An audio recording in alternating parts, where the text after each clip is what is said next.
La base de toutes les spiritualités, c'est la parole. J'ai même envie de dire que tous les événements qui ont lieu dans notre monde se tissent par la parole. Les guerres se déploient par elle. Les traités de paix sont signés grâce à elle. Le commerce, l'éducation se font par elle. Le point commun dans les rituels humains, les serments ou l'engagement, la louange, la dédicace et bien d'autres ont tous trait à la parole. Ce qu'on appelle les incantations n'est rien d'autre que parler. Et ça se fait parfois dans des langues qu'on ne connaît pas et qu'on ne comprend pas. Dans une séance d'exorcisme, il est question de parler. Voilà pourquoi d'aucuns penseront que c'est la magie. Et c'est vrai, la parole est une grande magie. Y aurait-il seulement dans ce monde quelque chose qui peut se faire sans la parole? Même courtiser une femme, la convaincre de se marier avec toi, prêter serment devant le maire, et une fois qu'elle est ta femme, entretenir cette flamme de l'amour pour qu'elle ne s'éteigne jamais par des tu es la plus belle chose qui me soit jamais arrivée, ta nourriture est un véritable régal, je te trouve plus belle à mesure que les jours passent, ton sourire peut guérir et bien d'autres choses que tu connais. Tout ce processus est régulé par la parole. La prière même est un agencement de parole. La parole est le lien qui permet à tous les humains de communiquer entre eux dans toutes les pratiques énumérées plus haut. Et aussi, celui qui permet aux humains de communiquer avec le divin dans la vie, la méditation et la prière. Quand nous disons dans la vie, nous entendons par là le fait d'être des vivants. Et cette vie en nous provient du fait que la parole que nous détenons en nos corps vient d'une grande source de parole animant nos corps. Cette parole est le plus important des éléments du vent qui lui-même est l'Esprit de Dieu. Si le vent est une armée, alors la parole serait le commandant en chef. Pourquoi nous disons que le vent est tel l'Esprit de Dieu et que la parole est l'élément qui commande les autres éléments du vent? Dans la dernière vidéo qu'on a publiée la semaine dernière, nous avons présenté la Bible comme étant une carte menant à un trésor et non un livre ordinaire. Celui-ci nous dit que l'homme est à l'image et la ressemblance de Dieu. Ce qui m'amène à comprendre que, en observant attentivement mon être tout entier, je peux commencer à comprendre et à connaître Dieu. Ainsi, puisque je suis fait de terre, d'eau et de vent, c'est-à-dire et d'esprit, j'en conclus selon la Bible que Dieu est terre, eau et vent tout en même temps. Alors, comme je l'ai dit plus haut, le vent c'est le thème qui nous intéresse dans cette vidéo, vu que la parole est un élément du vent. Si tu n'es pas convaincu que la parole est un élément du vent, alors fais cette expérience très simple. Explique complètement et essaie de dire lentement le mot extraordinaire 5 fois avant ta prochaine inspiration. Conclusion, pas de vent, pas de parole. Aussi, si tu ne crois toujours pas que tu es esprit, c'est-à-dire vent, et que dans ce vent, il y a un autre élément appelé vie, alors explique complètement et n'inspire pas avant 5 minutes et essaie de ne pas mourir pendant ces 5 minutes. Mais comme nous sommes tellement dépendants de Dieu, il nous est difficile, voire même impossible de ne pas l'attraper dans nos corps d'une façon constante et permanente par nos narines et rester ainsi des vivants. Mais notons que c'est Dieu qui permet qu'on puisse ainsi attraper cet élément vie dans le vent par nos narines et vivre.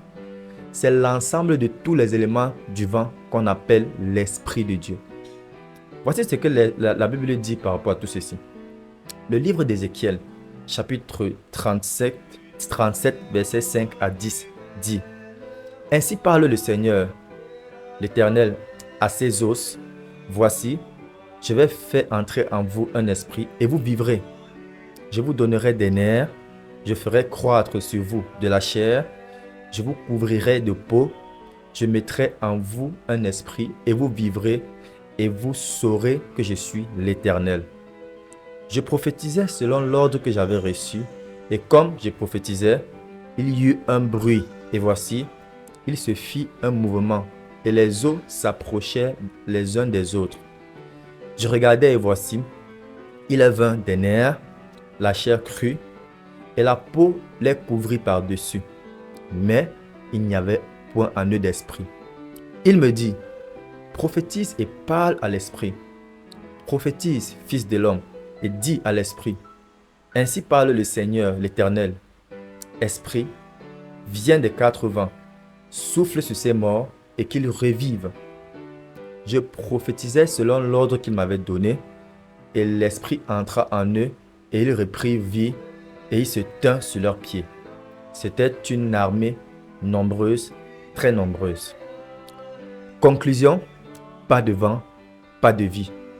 Et donc, le vent contient plusieurs éléments tels que le souffle, à savoir l'air et tous ses composants, la chaleur, la parole, qui elle contient la vie, et cette vie qui est la lumière des hommes. Ce sont là quelques éléments contenus dans le vent, ce qu'on appelle l'Esprit de Dieu. Notons que la lumière dont il est question ici n'est pas la lumière du soleil. Disons plutôt que le soleil tire sa source de lumière de cette lumière-là. L'éolienne est la science qui permet d'avoir l'électricité par le vent.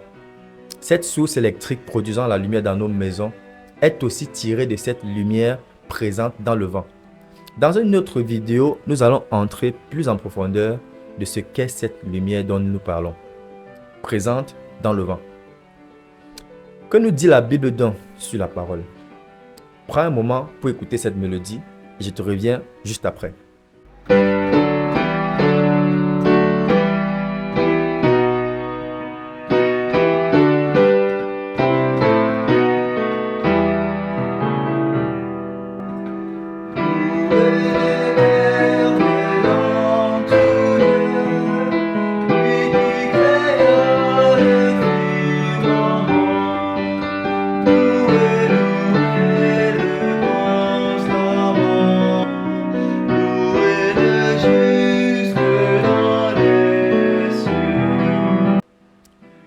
Le livre de Jean chapitre 1 à partir du verset 1 jusqu'au verset 4 nous dit ceci. Au commencement était la parole. La parole était avec Dieu et la parole était Dieu. Toutes choses ont été faites par elle et rien de ce qui a été fait n'a été fait sans elle. En elle était la vie et la vie était la lumière des hommes.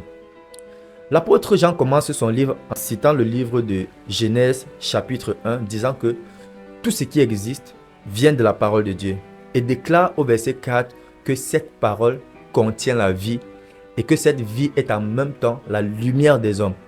Dans la prochaine vidéo, nous allons te montrer la relation entre la vie et la lumière dont il est question ici. Pour l'heure, restons dans la vie contenue dans la parole. La Bible nous dit que Dieu a tout créé par sa parole.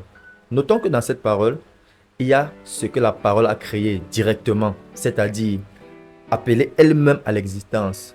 Voir Genèse, le chapitre 1, les versets 3, 6, 14 et 26. Et ce que la parole a créé indirectement, c'est-à-dire a ordonné aux eaux et à la terre de produire. Voir Genèse, chapitre 1, les versets 11, 20, 24 et 26. Ceci est déjà très bien expliqué dans la vidéo précédente, raison pour laquelle Jean témoigne la parole comme étant à l'origine de toutes choses. Avant le début de la création, Genèse chapitre 1, verset 2 nous dit « L'Esprit de Dieu se mouvait au-dessus des eaux. » Et après cela, la parole s'est fait entendre en disant « Que la lumière soit. » Cette parole détient un pouvoir qui a la capacité d'emmener à l'existence ce qu'elle dit. Et ce pouvoir présent dans la parole qui était au commencement avec Dieu, nous confirme l'apôtre Jean, se trouve dans l'Esprit de Dieu. Alors, étant faite à l'image et ressemblance de Dieu, sachant que, étant aussi faite d'esprit, nous avons ce pouvoir de créer latent en nous, qui ne se manifeste pas consciemment dans ta vie, parce que tu ne sais même pas que tu l'as en toi, ce pouvoir. Comme nous l'avons déjà remarqué plus haut, tout ce qui se fait dans notre monde est régulé par la parole, démontrant ainsi que cette parole a un pouvoir. Le pouvoir de déclencher chez quelqu'un un sentiment d'amour, un sentiment de haine, un sentiment d'empathie, le pouvoir de condamner, le pouvoir de disculper. Ce que je veux te faire comprendre dans cette vidéo, c'est que Dieu, une fois que sa parole est sortie de sa bouche, elle devient vérité et vie. C'est-à-dire, Dieu ne peut pas mentir parce que dans sa parole, il y a assez de puissance, assez de pouvoir pour que quel que soit ce qu'il dit, cela va être. Ça me rappelle d'ailleurs le film de Morgan Freeman qui joue le rôle de Dieu et devine le nombre de doigts que Jim Carrey avait derrière son dos. Ici, quand Freeman dit à Carrey qu'il a 7 doigts sur une main, Carrey, très étonné, voit le nombre de ses doigts augmenter au nombre que Freeman a dit. Comme quoi, Dieu ne peut pas mentir. Et donc, nous, ayant reçu ce pouvoir de la parole, sachons qu'il y a des règles à ne pas violer, comme mentir. Car mentir voudrait dire qu'on essaie de faire de la parole ce qu'elle n'est pas. Car la parole est vérité. Et quiconque essaiera de faire mentir la parole en lui viole ainsi une loi primordiale et en paiera certainement le prix. Car quiconque enfreint une loi divine en paye toujours le prix. Et le premier prix à payer quand tu fais mentir la parole en toi est que le pouvoir qui réside en elle se meurt. Car la parole de l'homme peut être soit vivante, soit morte. Quand elle est morte en vous, vous ne valez plus rien dans le monde spirituel. Vous êtes alors un mort vivant qui peut tomber à tout instant. Disons toujours la vérité pour être en harmonie avec Dieu. Et ainsi, si nous l'appelons au secours quand nous sommes en difficulté, notre parole de prière arrivera jusqu'à lui et il va nous apporter secours. Quand nous allons invoquer la réussite dans nos entreprises, la réussite éternelle qui est spirituelle va obéir et venir jusqu'à nous. Cette parole en nous permettra d'avoir la domination sur la nature de Dieu comme il a voulu dès le départ dans Genèse chapitre 1 verset 26 qui dit « Puis Dieu dit, faisons l'homme à notre image, selon notre ressemblance, et qu'il domine sur les poissons de la mer, sur les oiseaux du ciel, sur le bétail, sur toute la terre et sur tous les reptiles qui rampent sur la terre. » Voilà pourquoi Dieu nous a donné la parole, pour dominer sur les oiseaux, les animaux, les poissons, qui eux aussi ont certainement l'Esprit de Dieu en eux, mais privés du commandant en chef, qui est la parole. Seul celui qui a l'élément parole peut dominer sur celui qui n'en a pas. Pas dans le sens de les détruire, mais plutôt dans le sens d'en prendre soin et d'y apporter un équilibre, chacun à son niveau. Voici quelques textes bibliques démontrant le pouvoir contenu dans la parole qui est avec Dieu dans son esprit, qui est le vent. Marc le chapitre 4 verset 39 dit « S'étant réveillé, il menaça le vent et dit à la mer, « Silence, tais-toi !» Et le vent cessa. Il y eut un grand calme. Ici, l'apôtre Marc parle de Jésus. 1 Roi chapitre 18 verset 36 dit « Au moment de la présentation de l'offrande, Élie le prophète s'avança et dit « Éternel, Dieu d'Abraham, d'Isaac et d'Israël, que l'on sache aujourd'hui que tu es Dieu en Israël, que je suis ton serviteur et que j'ai fait toutes ces choses par ta parole. » Il s'agit ici de l'histoire du prophète Élie qui a invoqué le feu du ciel, témoignant ainsi que la chaleur est l'un des éléments de l'Esprit de Dieu, dont le vent. Proverbe chapitre 25 verset 23. Le vent du nord enfante la pluie et la langue mystérieuse un visage irrité. Ézéchiel chapitre 17 verset 10. Voici, elle est plantée, prospérera-t-elle? Si le vent d'Orient la touche, ne sécherait-elle pas? Elle séchera sur le parterre où elle a poussé. Ézéchiel 19 verset 12. Mais elle a été arrachée avec fureur et jetée par terre. Le vent d'Orient a desséché son fruit. Ses rameaux vigoureux ont été rompus et desséchés. Le feu les a dévorés. Le vent du nord enfante la pluie. Le vent de l'est est brûlant.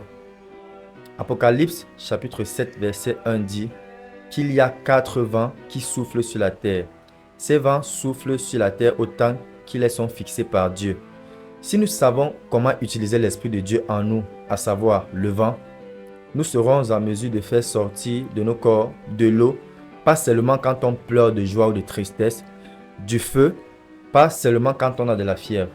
Souviens-toi aujourd'hui que tu es fait de terre, d'eau et de vent.